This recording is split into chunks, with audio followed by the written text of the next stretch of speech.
Welcome back to a brand new episode of The A-Game. On this episode, we'll talk about the crazy NBA trade deadline this year, what superstars are on the move, and the inconsistency of App State basketball. You'll also hear our takes are what we think are some of the best moments in Super Bowl history, look back at LeBron's best moments in his career, and what are some mid-major teams to look out for in the March Madness this season. And we'll also hear from men's basketball head coach Dustin Kern following the Mountaineers' tough loss against JMU. All this and more coming to you now on The A-Game.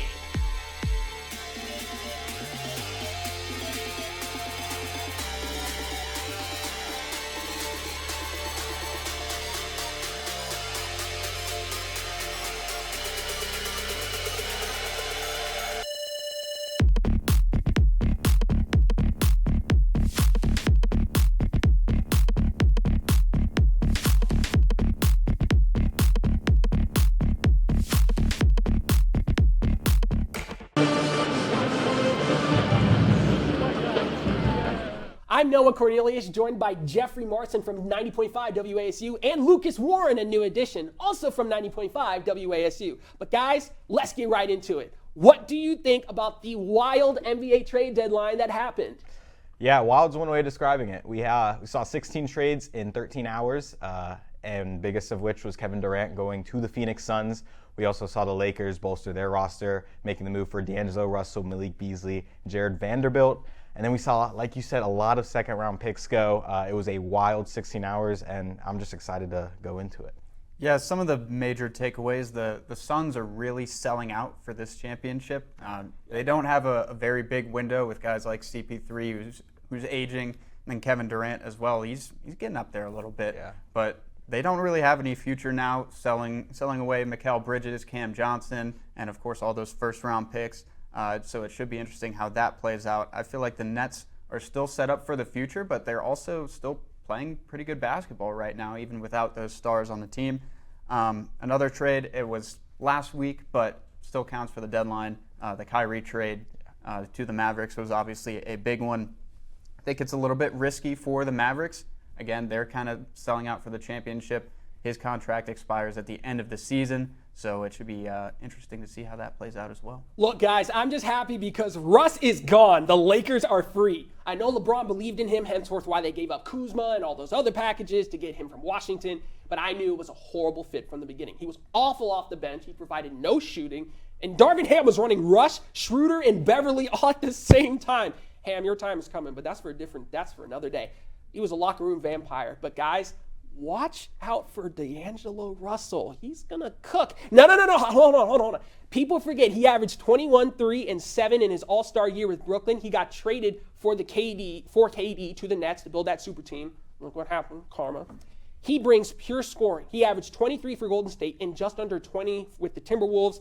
People are underrating this trade, and I think he would be a better fit for the Lakers than Kyrie Irving. Mark my words. And like you were saying, Lucas, Beasley, Vanderbilt, Bamba, Devon Reed, sneaky nice pieces as well. I think the Lakers are going to go on a little bit of a run here. 7th seed incoming. I'm just saying. Roast me in the comments, but I think the Lakers got a shot to get far in the playoffs. Yeah, I like this deal for the Lakers. I think it improved their roster and made them more interesting. But does this make them a contender? I don't think so. D'Angelo Russell, while he'll provide some spacing and secondary creation outside of LeBron, he's not good on the defensive end. He doesn't get to the rim, and he doesn't get to the foul line. Those are things I don't like in my lead guards. The main thing I like about this trade is Malik Beasley. He's made the most threes off the bench of any player this year in the NBA. He's a great movement shooter, and I think he's going to provide valuable spacing for LeBron and Anthony Davis. And then Jared Vanderbilt is a great fit next to AD. He's a scrapper on the defensive end and on the glass. He doesn't like taking shots, so that's not going to be a problem for LeBron and AD. And he's a sneaky good passer. So I think they made some good moves to position themselves better going into the playoffs. But does this make them a contender? Yes. I don't think so. Okay. Well, the Lakers kind of going with that Hornet strategy of last year of just having a bunch of offensive guys that have no idea how to play defense. It's kind of what they're going with this year with the Bamba trade and then the Hornets. Everyone else. But I agree with you, Lucas. It's how much better did they really get over the trade deadline? Not too much. Speaking of the Hornets, they did nothing as per usual. Oh, well, I guess they traded away Jalen McDaniels to the 76ers. Mason Plumlee as well. Mason Plumlee getting offloaded, that was a good deal, but we're stuck with Rozier and Hayward on bloated contracts. We got back Reggie Jackson, and we're not even keeping him. I mean, Mitch Kupchak, maybe he's on the hot seat, or maybe Charlotte is just an irredeemable franchise that nobody wants to come to. But anything else you guys want to add to the NBA trade deadline? Yeah, I didn't really get to touch on it. The Kevin Durant trade is very interesting because now, like you said, Jeff, they need to win a championship in the next 2 seasons. It's championship or bust for this roster. And they offloaded probably the best wing depth in the league in this trade for Kevin Durant. And Kevin Durant is worth it, but you have to win in these next 2 years. And my main concern is, can they stay healthy during this time? You need Chris Paul, who's had injury history, Kevin Durant, who had injury history, and Devin Booker, who hasn't been healthy all of this season, to be healthy at the right time to win the championship. I have some questions, but I think this makes them the favorite in the league if they're healthy at the right time. No, I don't have any qualms with that whatsoever. But let me add one more thing real quick. The Chicago Bulls are a headless chicken running around. They have no clue what they are doing. Oh, we're going to trade Zach LaVine to the Knicks. Nope, never mind. Let's not make a single move and let's get beaten 4-1 in the first round of the playoffs by the Celtics or the Bucks. It's going to happen. Thank God I'm not a Bulls fan. I don't know how Rusty Buckets does it because Bulls fans are in eternal pain every single year. So now talking about App State basketball, while we have a little bit of time here, Jeffrey, I'm going to toss it to you. Yeah, we're recording this on Friday, so we're the day after the Louisiana Monroe game. App State able to come away with the win. It was probably one of the uglier basketball games I've ever watched, but regardless, it's a win. We like those. Some other good news, we saw Tyree Boykin back in action for the first time in a while. There was a lot of, kind of concerns around him. He's had some injury problems. I don't know if it was the foot or ankle, but he was finally back, so that was good to see. The defense played very well. Louisiana Monroe only shot 25% from the field. That's pretty terrible at any level. One thing I was a little disappointed to see is Terrence Harcum struggled for the first time in a while, so hopefully he can get back on track in the South Alabama game. Yeah, over the last 7 games before that game against ULM, Harcum has averaged 18 points on 44% shooting from 3 on 8 attempts a game. He's been on fire from outside. It was disappointing to see him not be able to carry that on in this game, but with Boykin back, that's going to open up a lot of space for Donovan Gregory to operate in the mid-range with another shooter on the court alongside Harcum. I think we could see this Mountaineer team go on a run at the end of the season right before the Sun Belt tournament. That's a good take. And honestly, Hunter Boston, shout out Hunter, he said the same exact thing. This is do or die time. This is gut check time. Every win counts if you are the Mountaineers. You have to. It's impossible to win out, especially in college basketball, but you got to win as much as possible. And speaking about winning as much as possible, don't go anywhere because after the break, we'll talk about wrestling, men's and women's basketball, along with an NFL legend deciding to call it an end to his incredible career.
Welcome back to the A-Game. Now let's talk about the recent stretch for winter sports here at App State and the big retirement announcement out of the NFL.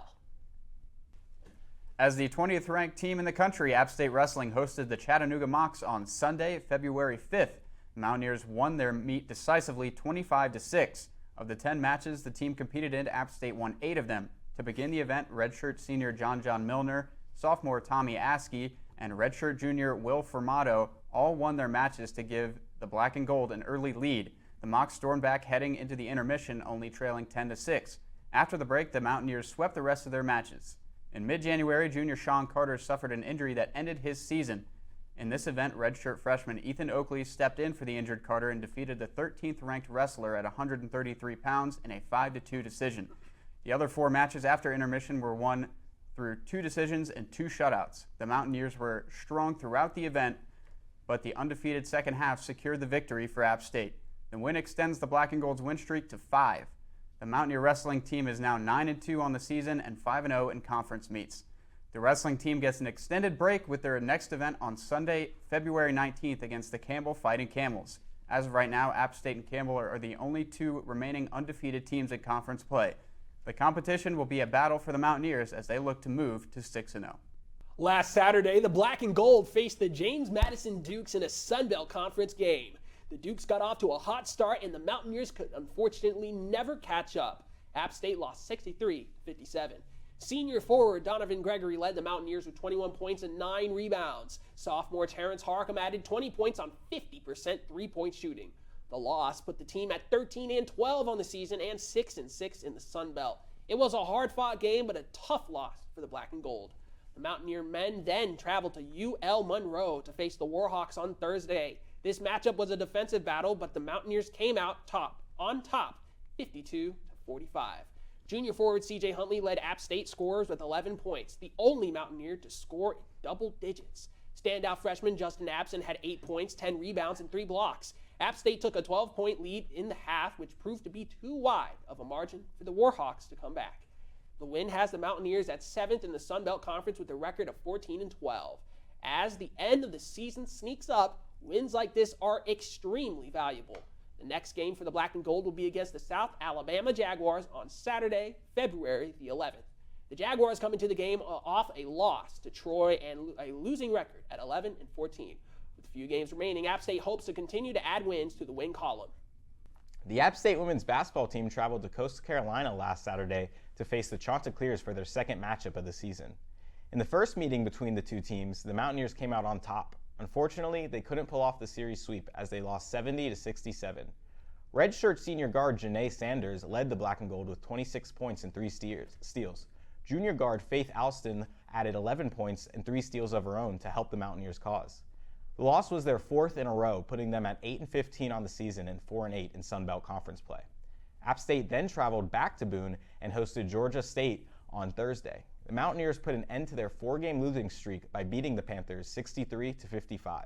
Sophomore guard Emily Carver led the way with 15 points, hitting 4 3-pointers. Junior guard Faith Alston filled the box score with 13 points, 7 assists, and 9 rebounds. The Mountaineers made 44% of their 3-point attempts, leading to a much-needed win. With only 5 games remaining, the App State women basketball team will look to gain momentum through this win and the end of the season. App State is set to host a 15-7 Georgia Southern Eagles team on Saturday, February 11th at the Holmes Convocation Center. In the last matchup, App State won a shootout 96-88. As the season dwindles down, every game is a must-win. Georgia Southern better be prepared to face our fierce Mountaineers. 45-year-old Tom Brady posted to social media a short video thanking all of his supporters and putting an end to the question, what will Tom Brady do next? This isn't the first time Brady has retired. At the conclusion of last season, Brady announced he would be retiring from football. However, his retirement was short-lived as he later announced that he would be returning to play one more season. As he said in the video, this time around he is retiring for good. When Brady was drafted in 2000, no one believed he would become the greatest player of all time. He started his career as the backup quarterback for the New England Patriots, but an injury to their starter forced Brady into action. From that moment, he never turned back. Brady spent his first 20 seasons with the Patriots, but finished his last 3 as a member of the Tampa Bay Buccaneers. Through his career, he won 7 Super Bowls, 5 Super Bowl MVPs, and 3 regular season MVPs. He ends his career as the NFL's all-time leader in both passing yards and passing touchdowns. Many regard Brady as the greatest football player to ever play the game. After more than 2 decades of playing, Tom Brady has called it quits on the game, moving on to the next chapter of his life. The next milestone for Brady will undoubtedly be the Pro Football Hall of Fame in 5 years when he becomes eligible to be inducted. Though his playing days are over, his legacy will always live on. Stay right where you are, because after the break, you'll hear about LeBron's best career moments, the greatest moments in Super Bowl history, and what teams could ruin your chance of a perfect bracket this March.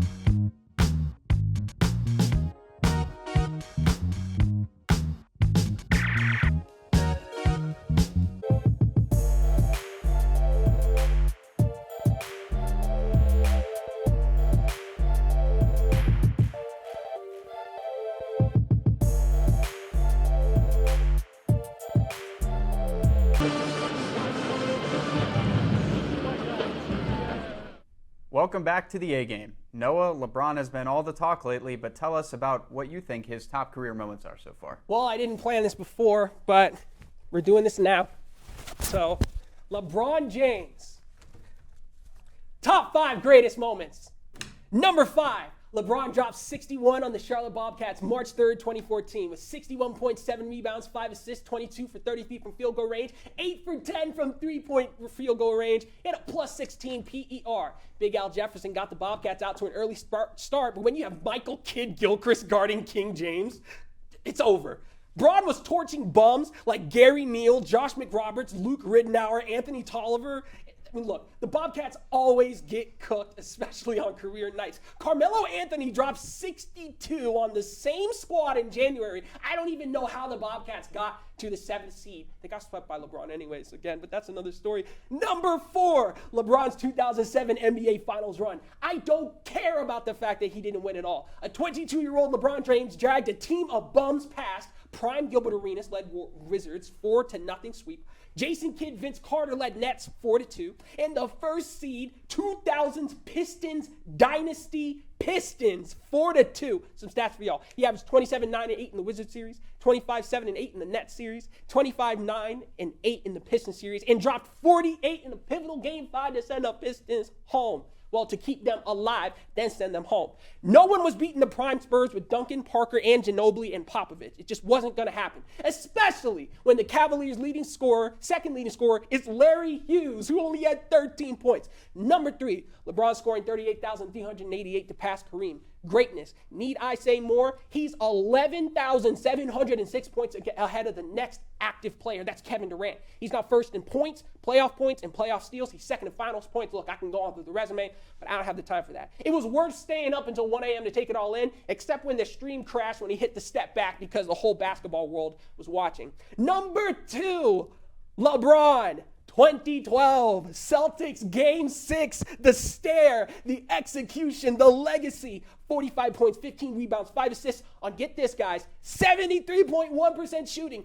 73.1% shooting on the road in the Garden in Boston against KD, Paul Pierce, Ray Allen, Rajon Rondo. That's incredible. GOAT greatness. But number 1, LeBlock. Game 7, 2016 NBA Finals. No team has ever come back down 3-1. Warriors are the greatest team ever. Well, 95-96 Bulls just has a better ring to it. LeBron finished with a triple-double, 27 points, 11 rebounds, 11 assists, 2 steals, and 3 blocks. And he delivered on his promise to bring a ring to Cleveland. Cleveland, this is for you.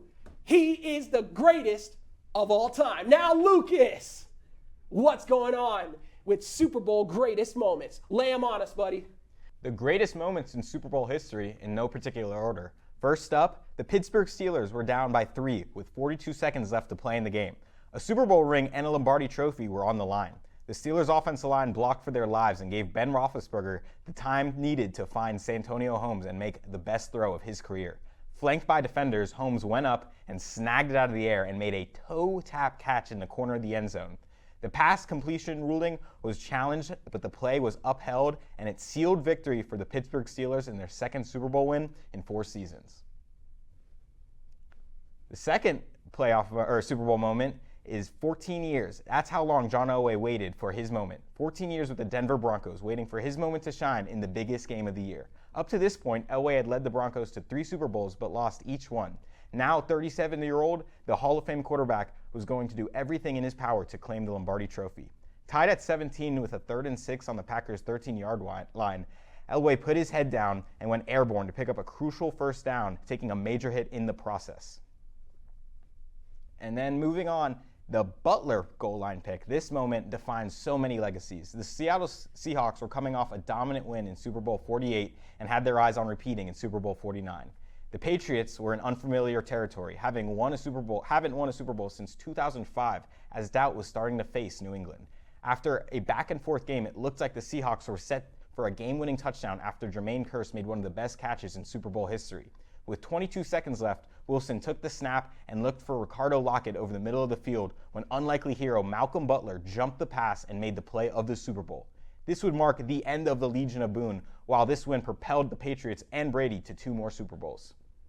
Next up, this was one of the least likely matchups in Super Bowl history. The Rams had a talented roster, but a huge question mark at the quarterback position, with recent grocery store worker Kurt Warner leading the offense.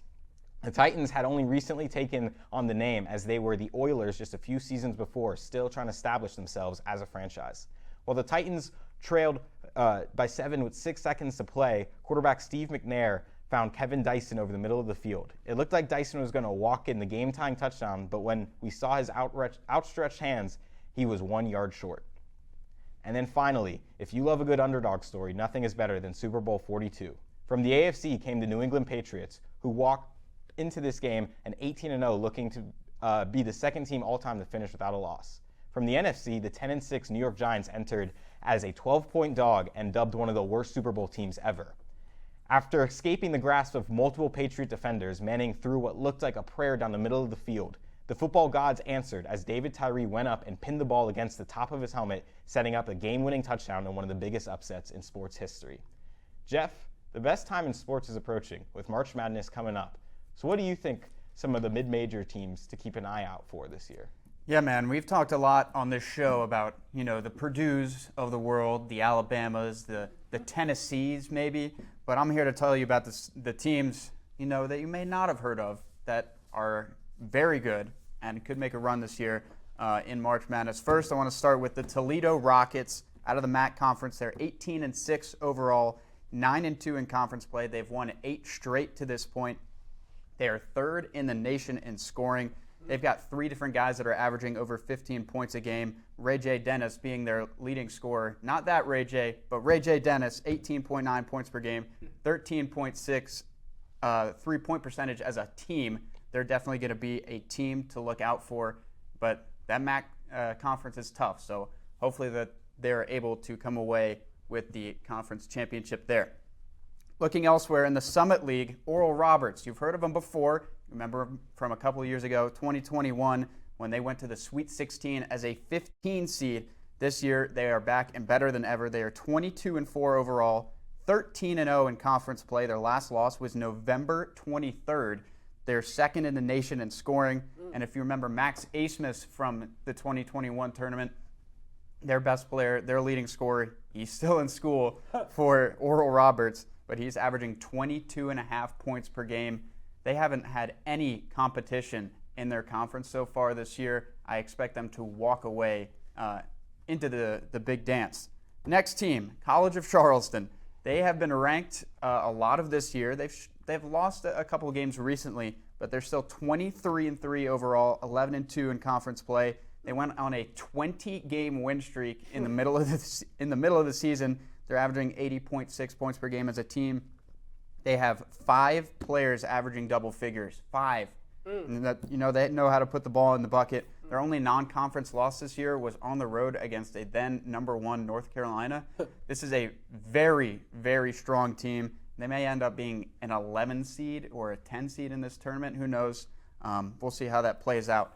And then from the Sun Belt Conference, I had to shout them out just because they're in the Sun Belt. But Southern Miss, they're leading the way right now. They're 22-4 overall, 11-2 in conference. As I mentioned, first in the Sun Belt.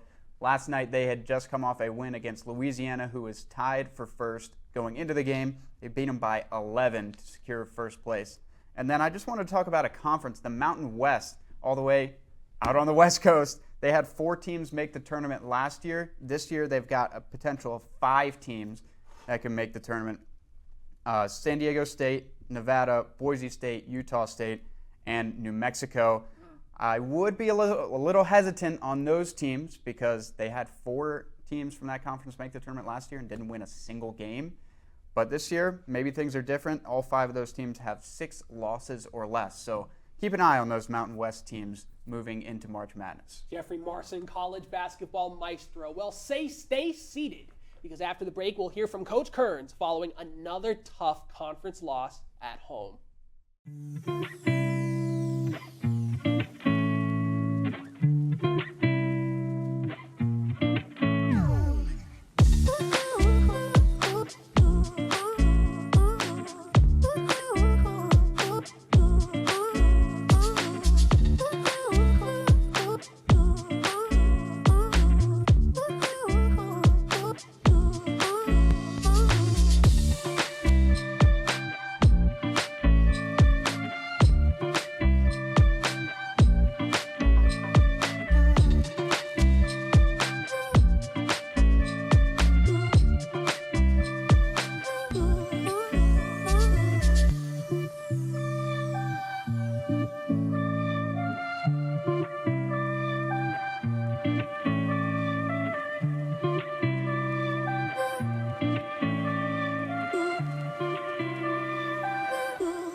Welcome back to the A Game. Now let's hear from Coach Kearns following a devastating loss against JMU.